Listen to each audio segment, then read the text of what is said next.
LA 한인타운을 관할하는 연방하원 34지구의 아시안 증오범죄 전담팀이 공식 출범했습니다. 증오범죄 접수와 처벌 그리고 문제에 대한 백악관과의 긴밀한 소통도 약속했습니다. LA시가 5월 3일을 LA 아시안 태평양계 미국인의 날로 지정했습니다. 여전히 심각한 아시안 증오범죄 문제를 기억하고 해결하기 위해서입니다. 연방대법원이 여성의 낙태권을 보장한 판결을 뒤집기로 사실상 결정한 걸로 알려지면서 논란이 거세지고 있습니다. 바이든 대통령은 이례적으로 판결이 뒤집히면 안 된다며 직접 성명까지 냈습니다. 뉴욕 맨하탄에서 대낮 길을 가던 아시안 여성을 폭행하는 일이 또 발생했습니다. 경찰은 용의자를 공개 수배했습니다. LA 카운티의 일일 신규 확진자 수가 한 달여 만에 2배 이상 급증한 것으로 나타났습니다. 하지만 다행히 입원 환자율이나 사망률은 감소세를 이어가고 있습니다. 5월 3일 화요일입니다. EBN 뉴스 시작하겠습니다. LA 한인타운을 관할하는 연방하원 34지구에 아시안 증오범죄 전담팀이 공식 출범했습니다. 이 증오범죄 신고는 물론 피해 건수 집계 그리고 처벌까지 다양한 역할을 담당하게 되는데 백악관 아태 자문위원장을 맡고 있는 연방무역대표부 캐서린 타이 대표도 직접 참석해 백악관과의 긴밀한 소통도 약속했습니다. 첫 소식 전영훈 기자입니다. LA 한인타운이 포함되어 있는 캘리포니아주 연방하원 34지구. 차이나타운과 리틀도쿄는 물론 필리핀타운까지 관할 지역 내에 자리 잡고 있습니다. 더구나 아텍의 인구는 전체 인구 가운데 무려 20%나 차지하고 있습니다.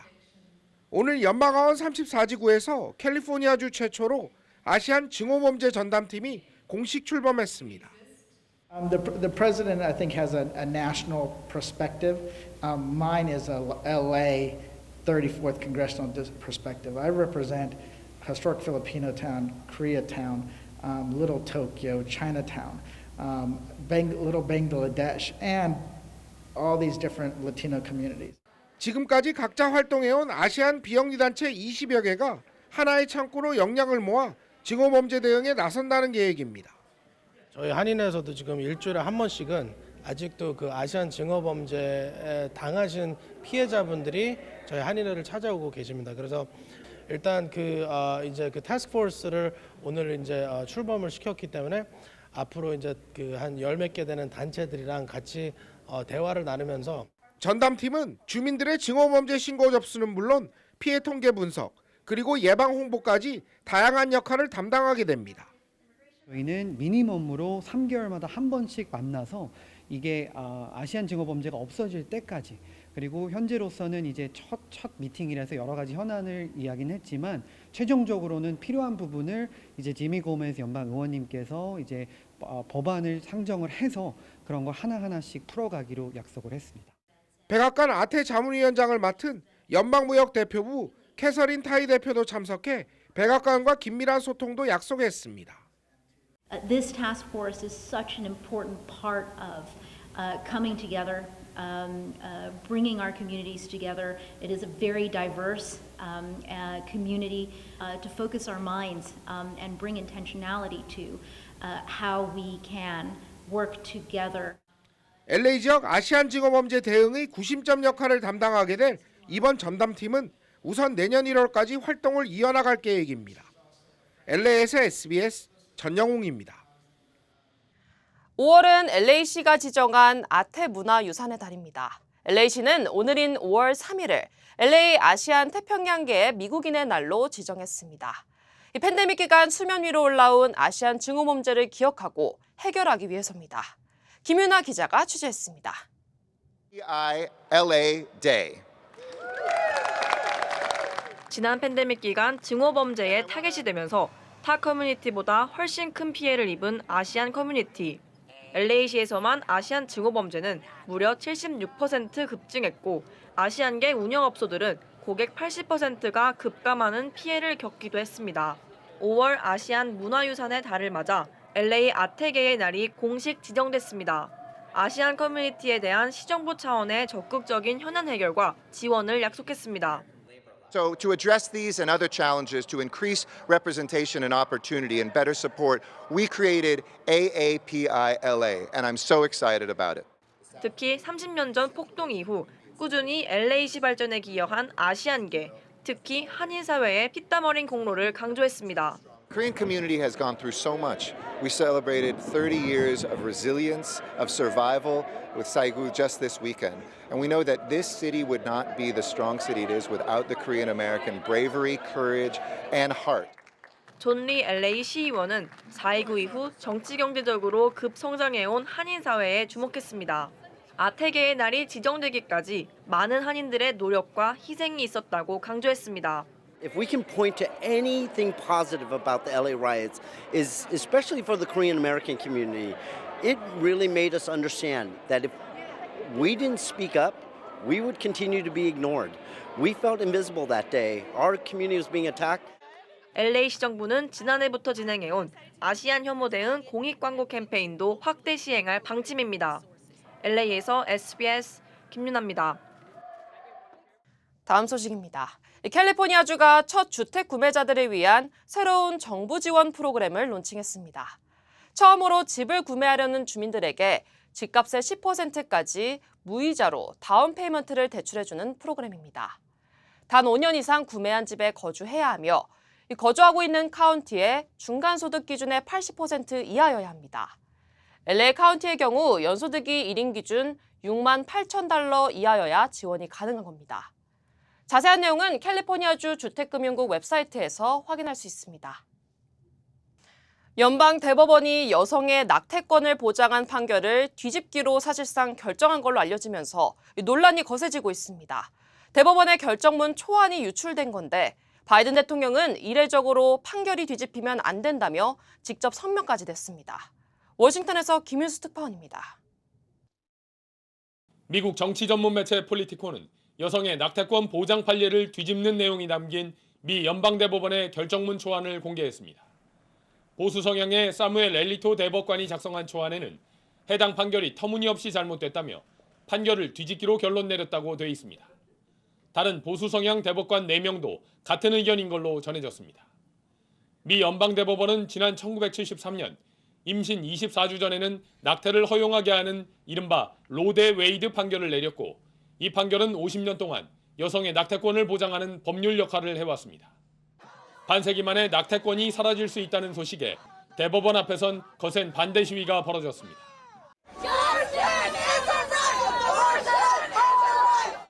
You are not going to change and roll back the time, 50 years to where, women have to ask for permission to make decisions regarding our own bodies.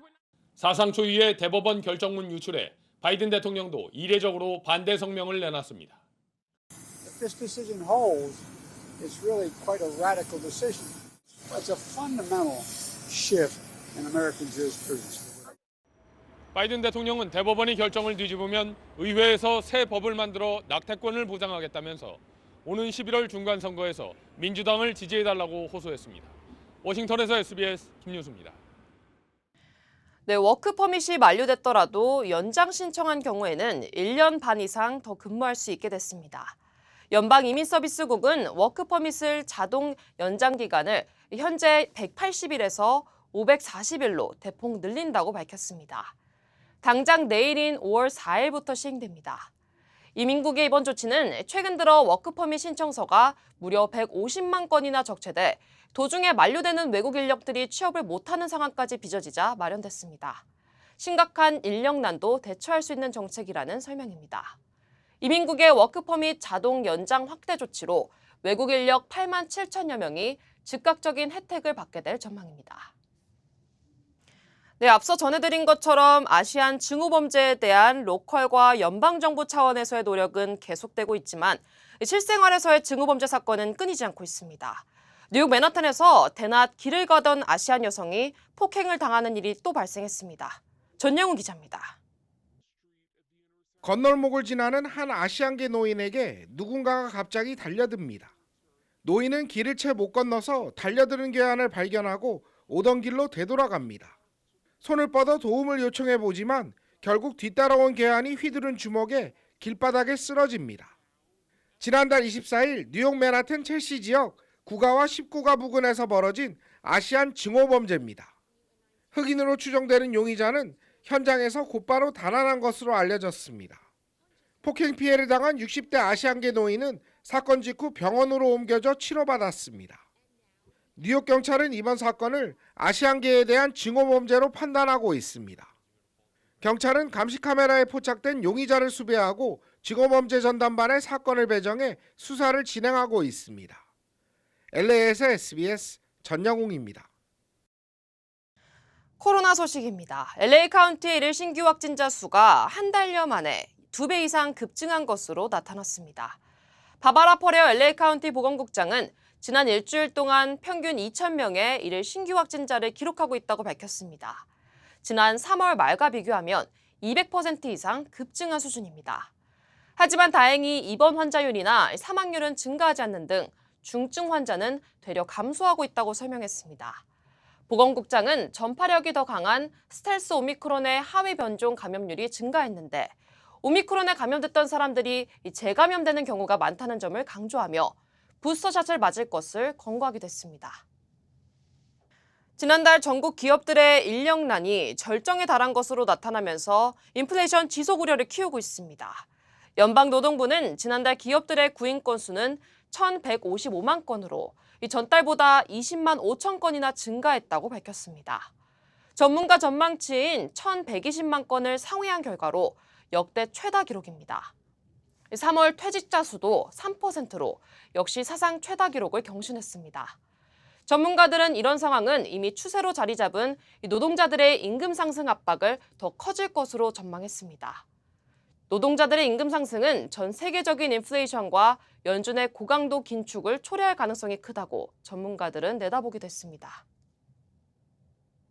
네, 뉴스 계속하겠습니다. 세계 곳곳에서 입국 규제가 풀리면서 해외여행 계획하시는 분들 많습니다. 한국 갈 때도 코로나 검사해야 하는데요. 이 검사 비용이 만만치 않아 부담이 된다는 목소리가 나오고 있습니다. 박재현 기자가 취재했습니다. 친척을 만나러 3년 만에 필리핀에 가는 이정훈 씨 부부. 항공권 등 여행 경비 외에도 입국 시 필요한 신속항원 검사비로 11만 원을 부담했습니다. 1인당 5만 5천 원씩 냈어요. 일단 인천공항 알아봤더니 여긴 또 6만 6천 원이라고 하더라고요. 조금이라도 저렴한 데 찾아서.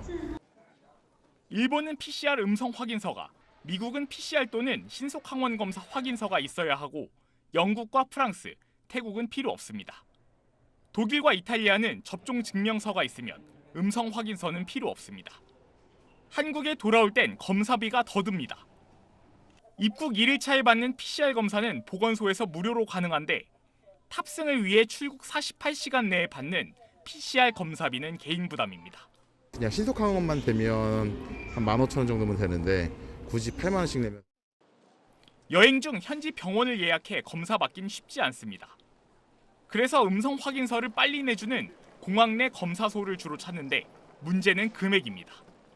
미국 샌프란시스코 공항 내 한 검사소는 50분 만에 확인서를 발급받는데 $275, 35만 원 정도 듭니다. 가족 3명이면 100만 원이 넘습니다. 여행업계는 한국 관광 활성화를 위해서 PCR 음성 확인제를 없애달라고 요구합니다. 여행을 가는데 의료비로만 이제 비용이 어마어마한데 그런 것도 이제 여행 부담이 되는 거죠. 그러니까 이제 여행 계획을 못 짜시는 거고. 방역 당국은 입국 전 PCR 검사를 폐지하거나 신속항원 검사로 바꿀 계획은 없다고 밝혔습니다. 아직은 기내 감염과 변이 유입 우려가 크다는 게 이유입니다. 코로나 특약이 포함된 여행자 보험에 들면 확진 시 치료비와 입원비를 보장받는데 격리로 인한 숙박비와 식비는 보장받기 어렵습니다. SBS 박지현입니다. 봉쇄가 40일 가까이 이어지고 있는 중국 상하이에서 격리 중이던 40대 한인 남성이 숨진 채 발견됐습니다. 이 정부의 무리한 단속에 대한 시민들의 불만이 커지면서 곳곳에선 마찰이 벌어지고 있습니다. 베이징에서 김지성 특파원입니다. 상하이의 한 주택단지. 누군가 현관문을 걷어차더니 결국 부수고 들어옵니다. 방역위원과 경찰입니다. 코로나19 양성 판정이 나온 주민을 강제로 격리소로 끌고 가기 위해서입니다.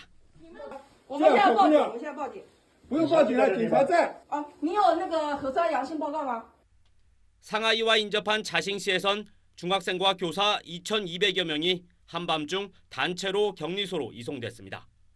확진자가 2명 나왔다는 이유였는데 버스 150대가 동원되는 등 군사작전을 방불케 했습니다. 일부 완화되긴 했지만 40일 가까이 봉쇄가 계속되는 상하이에선 주민과 당국의 충돌이 잇따르고 있습니다. 매일 바뀌는 지침들 때문에 상하이시 정부에 대한 신뢰도 무너져 있다고 봐요. 시민들의 불만이 커지면 커질수록 시정부의 더욱 강압적이고 폭력적이 돼가는 것 같고요. 단체 대화방에 어느새 공안이 들어와서 감시를 하고 있는 일들도 생겨났습니다. 지방관리가 주민 지원용품을 빼돌렸다 적발되는가 하면 한 복지시설이 살아있는 노인을 시신 가방에 넣어 장례식장으로 옮기려 한 일도 있었습니다.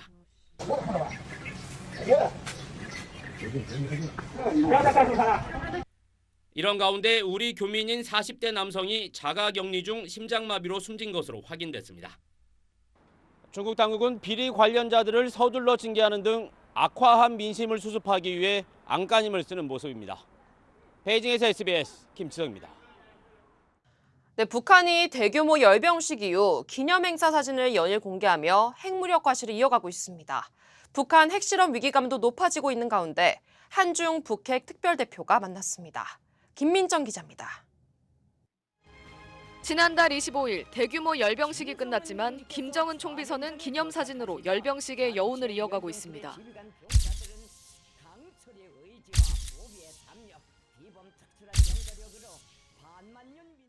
열병식 참가 부대와 관계자를 잇따라 불러 격려에 나섰습니다. 노동신문도 핵 전투무력이라는 공격 태세를 완비했다며 스스로 핵 강국이라 주장하며 내부 사기 진작에 나섰습니다. 내부 결속의 핵 무력 행보를 적극 활용하고 있는 건데 풍계리 핵실험장 3번 갱도에 대한 복구 작업이 마무리 단계에 접어들면서 7차 핵실험 가능성도 고조되고 있습니다. 미국의 북한 전문 사이트 38로스는 최근 두 갈래로 나뉜 3번 갱도가 각각 50킬로톤, 120킬로톤 폭발을 감당할 수 있다고 평가했고 소형 핵실험이 두세 차례 가능할 것이라는 전문가 분석도 나왔습니다. 이런 가운데 오늘 한중 북핵 특별대표 협의가 열렸습니다. 노규덕 한반도 평화교섭본부장은 북한이 추가 상황 악화 조치를 자제하고 대화로 복귀할 수 있도록 중국이 건설적 역할을 해줄 것을 당부했고 류샤오밍 한반도 사무특별대표도 북핵 문제 외교적 해결 방안이 열려 있다고 답했습니다. 政治解决的轨道上，所以我们应该共同努力，给外交更多的机会，让我们共同做出努力。谢谢。 류 특별대표는 김태효 국가안보실 1차장 내정자 등 차기 정부 인사들과도 만나 북한 문제를 논의할 계획입니다. SBS 김민정입니다. 러시아의 우크라이나 침공이 2달 넘게 이어지고 있습니다. 푸틴 러시아 대통령이 마크롱 프랑스 대통령과 통화해서 우크라이나에 대한 서방의 무기 공급이 중단돼야 한다고 말했습니다. 배준우 기자입니다. 푸틴 러시아 대통령이 우크라이나에 대한 서방의 무기 공급을 중단해야 한다고 말했습니다. 푸틴 대통령은 마크롱 프랑스 대통령과 통화에서 우크라이나의 전쟁 범죄를 유럽연합이 무시하고 있다며 적반하장의 주장도 했습니다. 러시아군은 아직도 민간인 200명 이상이 남아있는 마리우폴 아조우스탈 제철소에 탱크와 장갑차로 맹공을 퍼부으며 보트로 상륙도 시도하고 있습니다. Я закликаю владу врятувати захисників Маріуполя, врятувати людей, які знаходяться там, тому що вони мають жити, вони мають право жити, вони заслуговують на це. 푸틴 대통령은 비우호국에 대한 러시아 제품과 원자재의 수출 금지 조치에 서명하고 서방을 압박했지만 독일 정부는 우크라이나에 사거리 40km 이상의 자주포 7대를 지원하기로 했습니다. 통상 6대가 한 개 포대로 축구장 한 개를 파괴할 수 있는 위력입니다. I can tell you from our side, from Germany, we give you all the support we can. Military, but as well in the rebuilding of your city here. 보리스 존슨 영국 총리는 우크라이나 의회에 화상 연설을 하면서 약 4,800억 원 규모의 추가 군수 지원 방안을 발표했습니다. 바이든 대통령은 우크라이나에 보내고 있는 미국의 대전차 미사일 공장을 방문하고 42조 원 규모의 지원 예산안 처리를 촉구했습니다. SBS 배준우입니다. 이런 가운데 프란치스코 교황이 러시아가 전승절인 오는 9일 종전 계획을 세우고 있다는 말을 헝가리 총리로부터 전해 들었다고 밝혔습니다. 장선희 특파원이 전하겠습니다. 네, 수도 키이우 점령을 시도했던 러시아군이 병력을 후퇴시키면서 각국 대사관들이 키이우로 복귀하고 있습니다. 미국 대사관도 이달 말까지 키이우로 복귀할 예정입니다. I would say the message to Russia is you failed. Ukraine is still standing, the government is still functioning, and we're going back to Lviv first and then Kyiv to help the government. 우리 대사관은 이미 체르니우치에서 키이우로 복귀를 했고요. 헝가리도 지난 주말 대사관을 르비우에서 키이우로 옮겼습니다. 네, 러시아군은 우크라이나 동부와 남부에 대해선 공세를 강화하고 있습니다. 어제는 남부 항구 도시 오데사의 한 기숙사를 미사일로 공격해 14살 소년이 숨졌습니다. 남부 마리오폴의 아조우스탈 제철소에서도 남아있던 민간인 일부가 대피한 뒤 격렬한 교전이 재개됐습니다. 미국 정부는 러시아가 이달 중순 주민투표라는 형식적인 절차를 거쳐 우크라이나 동부 돈바스 지역을 병합할 것으로 전망했습니다. We believe that the Kremlin may try to hold sham referenda to try to add a veneer of democratic or electoral legitimacy.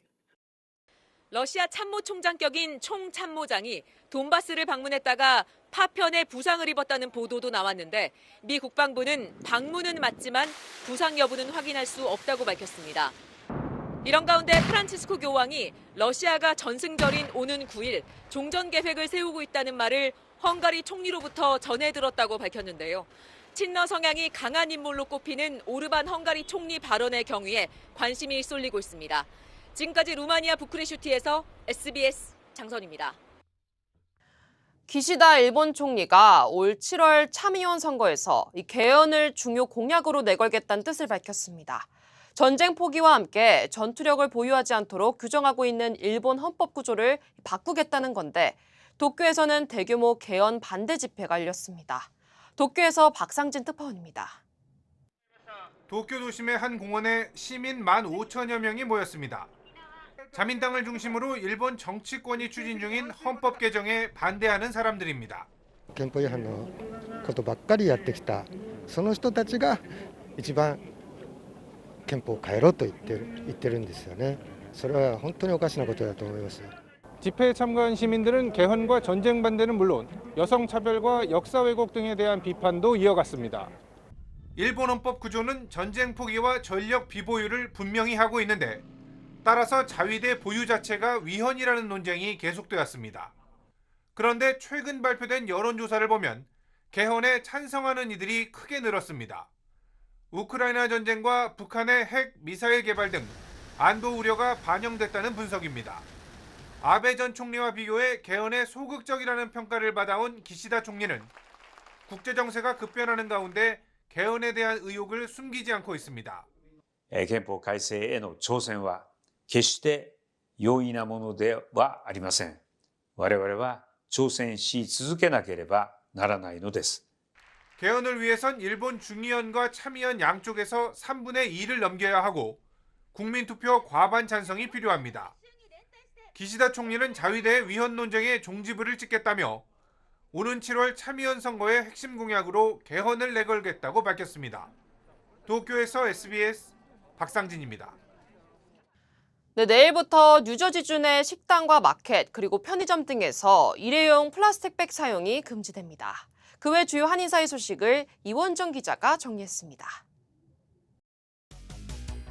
5월 마더스데이를 맞아 오는 5일 오전 10시 반부터 한인타운 시니어센터에서 어버이날 행사가 열립니다.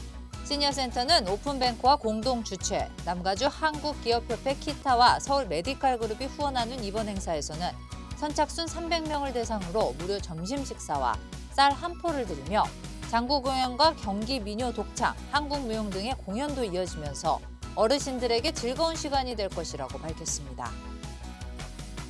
UCLA 아시안 태평양 건강단체가 무료 건강검진 행사를 개최합니다.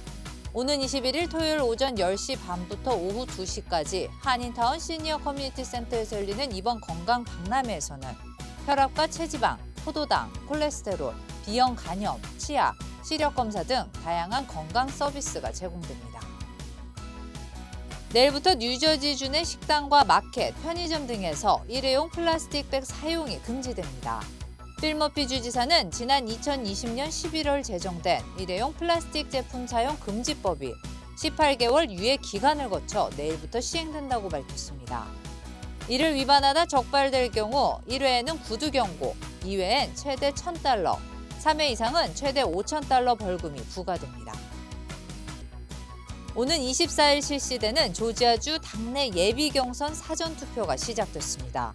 오는 20일까지 오전 9시부터 오후 5시까지 진행되는 이번 사전투표에서 조지아 주지사와 주정부 선출직, 연방 상원의원과 하원의원 등에게 투표할 수 있습니다. 이번 예비선거는 지난해 3월 조지아주 의회가 변경한 새 투표법이 적용되는 선거입니다. 알라모아나대로에 육교가 들어설 예정입니다. 주교통국은 워드 애비뉴와 카마케 스트리트 사이의 구간으로 완공은 내년 가을로 예정돼 있다고 밝혔습니다. 육교는 지난 2019년 1월에 카마케 스트리트에서 발생한 보행자 사망 교통사고로 인해 보행자와 자전거 이용자의 안전을 위해 추진됐습니다.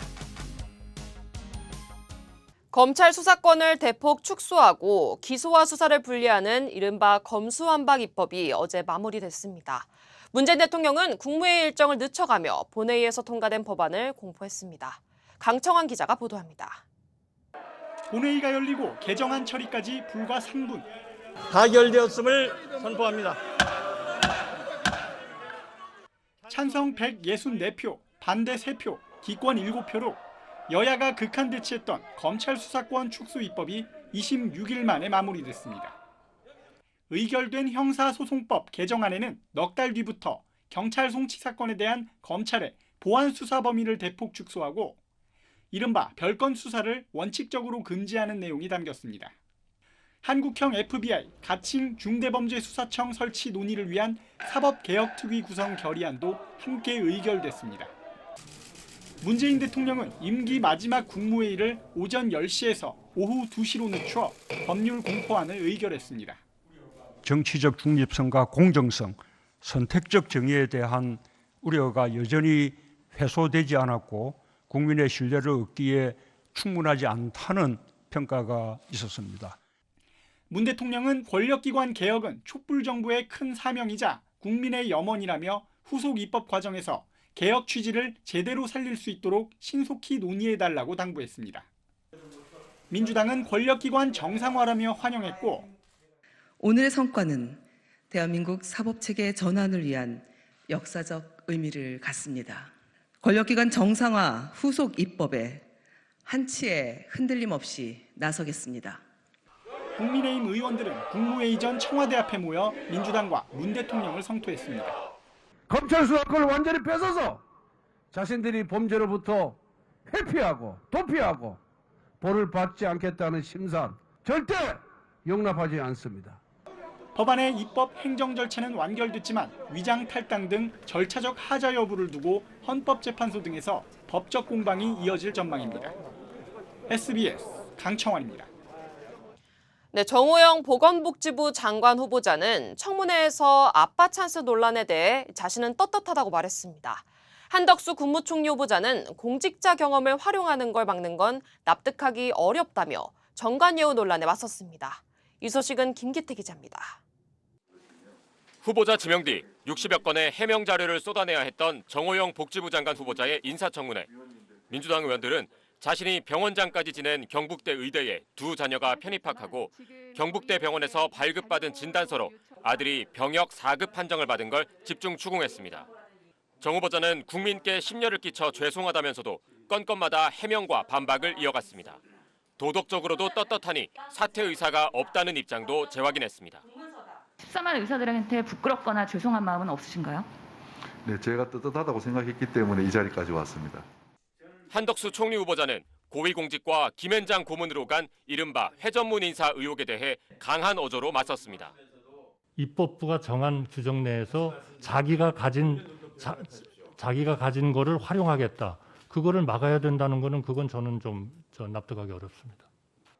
이종호 과기부 장관 후보자의 청문회에선 이 후보자가 원광대 재직 시절이던 2001년 카이스트와 공동 개발한 벌크 핀펫이란 반도체 기술을 둘러싼 이해 충돌이 문제가 됐습니다. 50% 마이너스 알파다 그러면 카이스트가 승소하는 것이 이기는 것이 훨씬 낫겠죠. 그러니까 이런 이해관계가 형성이 되는 거예요.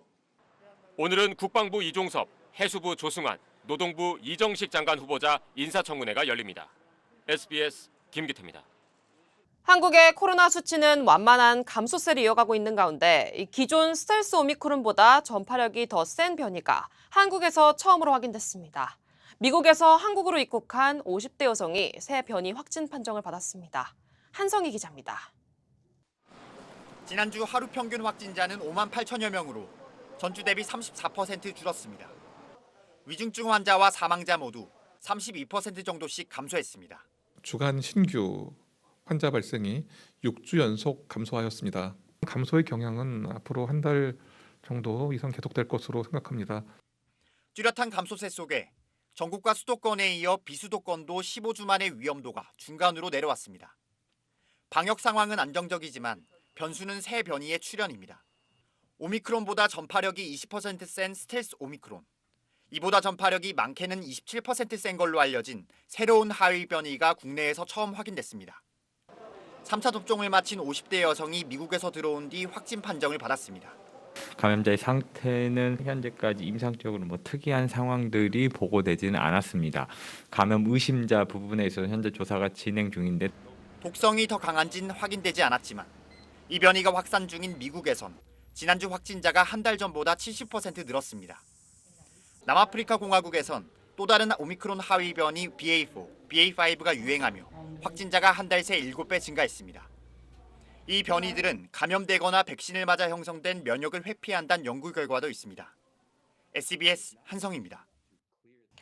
만 1살 미만의 아이를 키우는 부모에게 월 100만 원의 부모 급여를 지급하고 생애 첫 주택 구매자에겐 대출 특혜를 준다. 대통령직 인수위원회가 윤석열 정부 국정 운영에 들이댈 국정과제 110개를 발표했습니다. 엄민재 기자입니다. 아이 키우는 경제적 부담을 낮추겠다며 윤석열 당선인이 직접 공약했던 부모급여. 아이 갖기를 원하는 국민을 지원하기 위해 전 국민을 대상으로 부모급여를 도입하겠습니다. 인수위는 돌전 아이를 키우는 부모에게 내년에는 월 70만 원, 후년부턴 월 100만 원을 지급하겠다고 밝혔습니다. 병사 월급 200만 원 공약은 급여에 적금을 더하는 방식으로 추진하기로 했습니다. 올해 병장 월급 67만 원을 2025년까지 150만 원으로 올리고 여기에 적금 지원금 55만 원을 국가가 보조해 월 205만 원을 보장한다는 겁니다. 월급은 매달 받지만 적금은 제대할 때 한꺼번에 수령하는 방식인데 취임 즉시 병사 월급 200만 원이란 공약에서 후퇴했다는 평가도 나옵니다. 인수위 관계자는 정부 입장에서는 예산이 매달 나가는 것보다 기금 형태로 모으면 융통성 있게 운영할 수 있고 적립된 금액의 이자 수익도 얻을 수 있다고 설명했습니다. 생애 최초 주택 구매에 대한 주택담보대출 비율 LTV도 기존 60에서 70%에서 80%로 높이기로 했습니다. 인수위는 코로나19 손실보상, 탈원전 정책 폐기 등을 담은 110개의 국정과제를 발표했는데 여가부 폐지, 사드 추가 배치 등 대선 주요 공약 사항들은 빠졌습니다. SBS 엄민재입니다.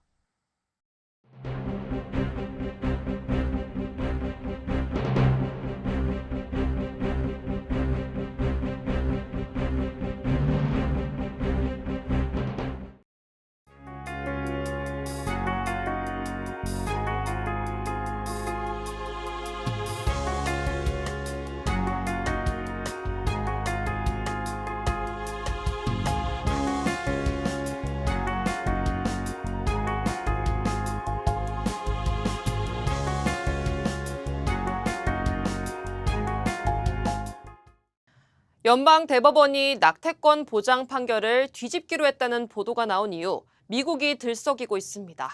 LA를 비롯한 미 곳곳에서 시위가 벌어졌고 다음 달 예비선거를 앞두고 정치권에서도 쟁점으로 급부상했습니다. 아마존을 비롯한 기업들은 직원들의 원정 낙태 비용을 지원해준다고 발표하며 눈길을 끌고 있습니다. 여러분의 생각은 어떤가요? 뉴스 마치겠습니다. 시청해주신 여러분 고맙습니다.